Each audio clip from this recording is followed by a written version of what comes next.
This is Jay Horwitz, another edition of Amazing Mets Conversations with former Met David Cone. David, let me test your memory. As a plane ride back in August of '92, was I the one who told you were traded to Toronto? 'Cause I remember getting into trouble for that. Do you remember anything about that at all? I do remember. Yes, we were coming home from San Diego, I believe. We were on a Right. West Coast trip, and on the flight back, actually, Frank Cashman kind of gave me a little bit of a heads up as to something might be up to be by your phone, the next morning. And obviously, it was not much sleep when you're coming on a on the red eye back to the East Coast. But yes, it was you, and then you kind of keyed me in. Yeah, I appreciate that. I thought that was a classy move because nobody expected that. It was past the trade deadline. Yeah, And it that was was. the Yeah. end of August. That was, teams and entire rosters got through waivers that particular year in 1992, and I cleared waivers after the trade deadline, so And I, nobody saw that coming. and I remember I got yelled at too, David, just so you know. Yes, no, I appreciate that. That's the kind of class guy you are, Jay. I mean, Well, I you yeah, care, 20 years about the players. we remember that. Mhm. You know, since you retired in '03, you become a conglomerate, really.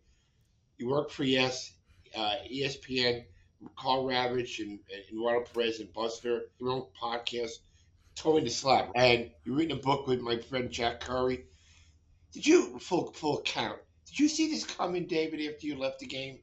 All this stuff coming? Not really. No, I didn't. I think the problem is you still think like a player. I know there's probably still some current players who will be probably good prospects for post career broadcasting, and they don't think about it all that much because they're so wrapped up in as a player and that mentality. You're kind of in a bubble as a player. So I didn't really see it coming, although I thought maybe at some point it might be there for me if needed. But I think some players need to take a step back from the grind and get out of the traveling life for a little bit before they can jump back in. And some players are ready to jump right in right away. But I wasn't one of those guys. I needed some time away from the game to kind of figure things out. Yeah, I think Tuesday is you'll be with the ESPN. Wednesday is a standalone game with ESPN. Is it hard balancing the two things, David? You have to learn more, read more, know more stats. You do have a national audience. Absolutely. I mean, the work is much more extensive. I have to know all the teams now for the most part. It certainly dozen, at least a dozen or 15 teams that we're going to cover on ESPN that I need to know about. So it's much easier, for Keith, Ronnie, and Gary. You cover the Mets and whoever the Mets are playing, right? It's the same with the Yankees on the Yes Network. You cover the Yankees, which like the back of your hand because you're around those guys all the time, and then whoever they're playing that night. So, and the broadcast, I think, can be slanted towards the home team in a regional coverage, so to speak. So, yeah, it is. It's like a light switch, Jay. I got to sort of be very super objective, or at least sometimes I go overboard to try to be even more objective, especially if it's the Yankees or the Mets, or if I'm covering the Mets, I'm a former Met. If I'm covering the Yankees, I'm a former Yankee, and then the opposing team's gonna assume that I'm gonna have inherent bias. So yeah, I really worry about that and try to work on that. I look at 17 years in the majors. I found you pitched 7 years for the Mets, six for the Yankees. I didn't. I thought it was more Yankees, but it's seven. For the Mets, and what a great career you had with us, David. 30 games over 500. You're the only Met and Yankee pitcher to win 20 for us, 20 for them. You maintain a relationship through the years with Ronnie and Keith, former teammates. Do you ever talk announcing with them, or you talk shop, or is it just baseball and friendship? No, we do absolutely. I mean, they're my mentors, and I can't. This, Jay. I'm from Kansas City. I'd never been to New York when I was traded to the Mets, and they taught me how to love New York, how to move into the city and embrace it, and they learned from Rusty Staub. So I'll always be thankful for those early. I learned how to fall in love with New York playing for the Mets, and you're right. It was the majority of my career was spent with the Mets, really, out of any other team, and the best years I think too. I was young. I threw harder. I had a much better fastball, much better stuff as a Met. I had to become more crafty as a Yankee. So yes, when we talk broadcasting, I think with Gary, whenever I see Gary, I have such respect. I think Gary Cohen is just remarkable as a play-by-play guy. I mean, he's just there's nothing he doesn't know about the Mets history. He's just a wealth of knowledge, and I think they're the best. I really do. I think they're the benchmark. Gary, Keith, and Ron are what I try to be. I want to be kind of like them. I feel like they probably have a little more freedom it seems like they feel like they're well established and they can say or go anywhere they want to go. And most regional broadcasts kind of feel like you know which side your bread's buttered on. You might be restricted a little bit, or areas you might not go to or touch that might be controversial to the organization. David, growing up in Kansas City, did you have any announcers you like to listen to? Any old time guys? Yeah, it was the radio side for me. You know, I had a transistor radio, but underneath my pillow at night, I was listening to Denny Matthews and Fred White, the Royals. I was a huge Royals fan, so to me, they was just those voices are embedded into my mind as a child. Listening to those games, those were good Royals teams back in the '70s too. If you think about George Brett and Hal McRae and Dan Quisenberry and Dennis Leonard was a great right-handed starter that I tried to copy. And so yeah, they were in the playoffs every year too, losing to the Yankees. By the way, Can I pay a compliment? I'll be taking this as a compliment. A lot of people think you were a 1986 Met, but you weren't. The 86 Met should have adopted you because you really are an 86 Met. I hope you take it. You know what I mean. yes, You were you were part of the guy. Didn't take you long to adopt and be part of the gang. So before I did this podcast, I called Franco. I said, "Why did we call David George?" And he said, "Was for George Brett your batting stance? Is that correct or not correct?" yeah, that was part of it. I mean, when I first got traded to the Mets, my first batting practice round was over in spring training at the old Huggins Stengel complex, and I was leaning back on my back leg, Charlie Lau style. Charlie Lau was a great hitting coach for the Royals back then, and there was a big lean back in George Brett style. So I just copied it to a T. And then you know how those Mets players were, they were baiting me and testing me all along. And I was kept talking about George Brett, this, George Brett, that, and what kind of a guy was George Brett. And all the time, the whole time they were setting me up They did. to kind of bait me into, oh, okay, you think you're George Brett. Okay. Now we're going to call you George. So Yeah. it was a sarcastic nickname that all those guys, all those Mets put on me because I tried to hit like George Brett and talked about him way too much when I was traded to the Mets. One thing I want to thank you for, one of the guys you were traded for was Ed Hearn. We just got a new kidney. We're very supportive of Ed, and Ed knows that. And with a lot, you mentioned it on the air a couple of times. So this is his fourth kidney. Said he was struggling, but he's doing well now. And I just wanted to thank you for your. Yeah, that's a great story. So glad to hear. I mean, you talk about a guy who's had some tough breaks along the way, including right after the trade. He had some shoulder issues with the Royals initially, and he was a good player and a good catcher, and he had some bad breaks along the way. Can I bring up two things? He's a PR guy, right? That's my training. When you were with us, the 70 years you were with us, you never ran away from anything. Not one thing. So April 30th, 1990, Atlanta. Greg Jeffries throws you a ball. You thought the guy was out. You kind of vapor locked a little bit, and 2 runs scored. But after the game, you were right there. Yeah, that was still one of the most humiliating days of my career. It's still one of the top 5 all-time bloopers. You still see it played here and there. It's still referenced on the anniversary date. It's not an anniversary that I'm proud of, obviously. I learned that from you, Jay. I mean, I don't think you got enough credit for the type of PR director you were and continue the influence you continue to have in the game. But you taught me that this is the way you go about it. You have to be accountable. You will get the benefit of the doubt. I remember you telling me this. You will get the benefit of the doubt if you respect the deadlines, if you respect the job, understand the job the beat writers have.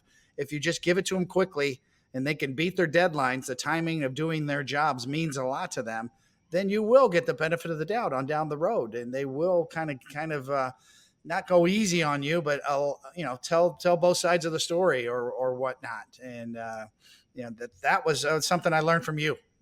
First and foremost. You were always there. Made my job. The other thing I wanted to the playoffs in '88. I don't want to mention this last thing, but wrote an article Dodgers used for bulletin board material. You lost the second game, but came back and pitched an inning to get the third victory. Pitched a shutout in Game 6. What was that like for you, David? That whole thing. That was just a nightmare. It clearly impacted my game in Game 2. I knew what was going on before the game, before I walked out on that mound to start Game 2 of the LCS in 1988. I knew what was happening. I was just stunned by by what had happened, the circumstances around that article. There's two questions. No, I did not write that article. Bob Clappish wrote it. Did I say those things? Yes, I did say those things. So I had to own up to it after the game. I didn't get a chance to see the final copy before it went to print, but I got the byline. So I didn't write. I got the byline. It was only my picture on the article. It was as if I sat behind the typewriter and wrote those words. I did not, but I did say those things about Jay Hal and Orel Hershiser. So I had to own up to it, and I did. And that was I think a turning point for me early in my career. It's another thing. You never ran. You stood up and and it stood up for everything. One of the things that caused me, I had a language in 1991. Uh, we're playing a game. You're pitching, and look at it in the mound. Who's 17 pitching? We had him. He's 17's gone, and I didn't realize. Charlie Sammy was our equipment manager then. You had wanted to wear 17 as tribute to Keith. Yeah, exactly. That was after Keith obviously left the Mets and signed with Cleveland at the end of his career. Had some back issues, and his best final years were as a Met. So, he was that big of an influence, I think, on me, on that clubhouse. He was so supportive. He was like a pitching coach at first base on the mound, especially as a young player. I really feel so fortunate to have had Gary Carter and Keith Hernandez as my first real taste of the big leagues, trying to establish myself. I had those guys guiding me, and that's to me, as the further removed I get from those days, the more I appreciate their influence. And that was one way to be able to show it, was just as a tribute, not to take his number forever, but just to wear it for a few games or half a year there or whatever it was, just as a tribute to Keith. David, how disappointed with in '88 when the Mets win 100 games, beat the Dodgers 10 of 11 games, and we lose in 7 games? I mean, that's the year you're 20-3. I mean, it was a disappointing end to a great year. It still burns to this day. It still burns because people talk about a lot of different variables in that series. Could have done this, could have done that. The Socia home run off of Dwight Gooden, my newspaper article that you referenced back after game 2, our dominance of the Dodgers throughout the regular season that year. I think we only lost one game. I keep getting back to one factor there, and it's Orel Hershiser. Orel Hershiser broke Don Drysdale's record. He threw 6 straight shutouts at the end of that year. He threw 8 innings of shutout ball against us in game 1, and we came back and beat him. We thought, boy, that was it. We beat Hershiser in game 1. We got this. Obviously, game 2 was my disaster for a lot of different reasons. We came back, won game 3, lost game 4. Then the Gibson, Sid Fernandez game in game 5. I mean, do you think I remember those games? I remember them like they're yesterday, and it burns me because that was a great Mets team, and that probably derailed a potential dynasty there. That was on the heels of the '86. If we could have come through in '88, who knows where that takes us? I saw it with the Yankees in '90. We won in '96, lost in '97, came back and won in '98. That set up that little mini dynasty that the Yankees had in the late '90s. The Mets had that potential too, if not for 1988. David, in addition to your announcing, you become really with cybermetrics. Did you train yourself with all the stats and the analytics? I mean, I know the announcing is one thing, but now you really, I listen to when I can into all the other analytics stuff. Was that something you purposely got yourself into? Yeah, I actually, my agent, Steve Fear, used it in arbitration against the Mets in the early 90s. They were very rudimentary sabermetrics back then. We didn't have the information back then that they have now, but it was kind of along those lines of peeling back the layers of stats that are out there to try to get a more complete picture on what you did. Give credit where credit is due, and the more numbers you have, the better chance you have to kind of ascertain value and who's really doing what. So, and another thing, Jay, is I wanted to learn the analytics side of things, the sabermetric side of things, so that I could understand it and push back on it at times. And I really feel like you can't criticize something unless you kind of understand it a little bit, unless you try to at least educate yourself. And nothing bothers me more when I hear an old time ball player that I respect say, oh, the analytics, umbrella, like it's all under one umbrella. Analytics is ruining the game. And my answer always is, okay, which part? The part that measures my spin rate, that helps my slider, which is the biomechanics part. Which part? That mathematical formula that says that we shouldn't bunt. Okay, let's talk about these individually instead of this analytics. Is ruining the game kind of a theory. Hey, there are 2 games I wanted to talk about. Game 4, the 2000 World Series. You came in and got one out. Did you pitch to Mike? I forget who you pitched third of an inning. How different was that for you? At Shea Stadium, coming back to pitch. Yeah, it was surreal for me because I fell in love with New York as a Met. I loved being a Met, and then that Subway Series, I had kind of fallen on my face that year. I was not nearly the same pitcher that I was in previous years. I was dealing with injuries. I was in the bullpen in that series. I didn't know if I'd even get a chance to pitch. There were questions as to whether I should even be on the roster for the Yankees because my performance was really that bad that year. So to be able to get that one at bat against Mike Piazza, and that's what Joe Torre had in mind. He wasn't going to let Denny Nagel face Mike Piazza 3 times. He was kind of ahead of the curve as far as that goes. That third time through the lineup that we hear so much about nowadays, actually Joe Torre was that guy. And I didn't expect it. There was nobody out. There was 2 outs and nobody on base when he took Denny Nagel out in the 5th inning, 1 out away from the qualifying for a win. So that was really progressive managing at that point in time by Joe Torre that you see nowadays all the time. But yeah, to get that would meant everything to me.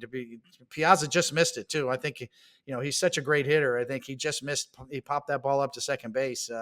But that was my last pitch as a Yankee. Our last at bat was against Mike Piazza in the World Series.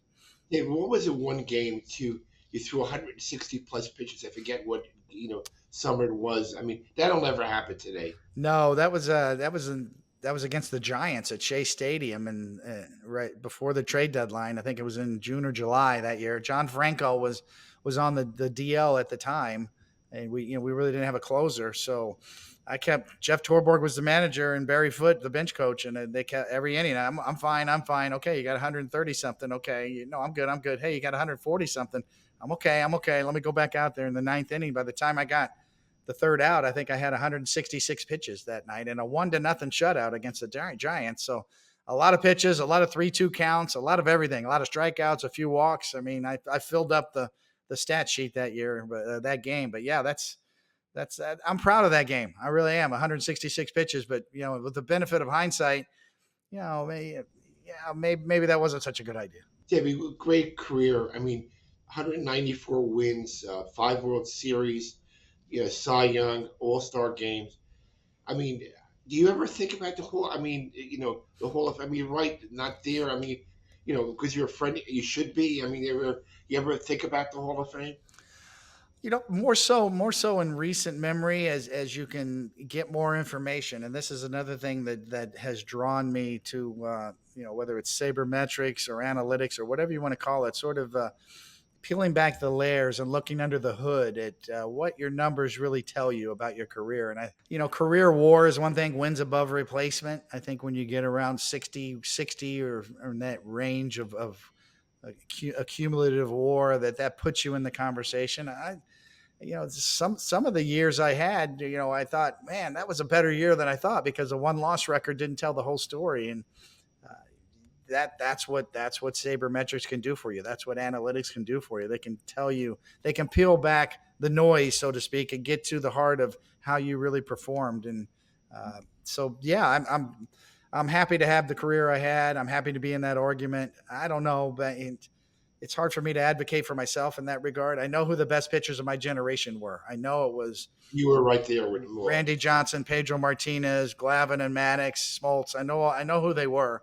I kind of feel like I'm on the edge of that, but only so many can get in. Another guy was your teammate Keith. Lemon Gold Gloves. He was the first baseman of everybody, and another guy for me should be in the Hall of Fame. Absolutely, and that's another area where. Even though Keith is not an analytics darling, right? He's more of an old school guy, but analytics really and sabermetrics paint him in a much more favorable way than I think he realizes because, in fact, it puts so much emphasis on defense. That's the one thing I like about some of the new metrics is they really they give you the complete picture of the ball players. Not just about Gold Gloves. It's your defensive metrics are much more extensive. And Keith's, when you look at it and when you look at him under the hood, he's a much better player than he actually even got credit for. Hey, David, I want to thank you for your time. You're a good friend. Listen, do you peek at the Mets scores when you're not Yankee game? Absolutely. I'll always, deep down, wish nothing but goodwill for the Mets. I think they're in a great spot. I know Buck Showalter. I played for him. I know the organization. I've met the new owners, Mr. and Mrs. Cohen. I think they're fantastic. I think the Yeah. organization's in great spot. Billy Epler, a good friend of mine too, from the Yankee days. I really think that the Mets are in a good place right now, and moving forward, they're going to be tough to contend with. Who knows? Maybe we'll have another Subway Series this Absolutely, year. it could easily happen. Again, David, thank you for your time. You're a good friend. I appreciate always being here for me. My pleasure. Anything for you, Jay. You're the best. Thank you, Cody. Thank you, man.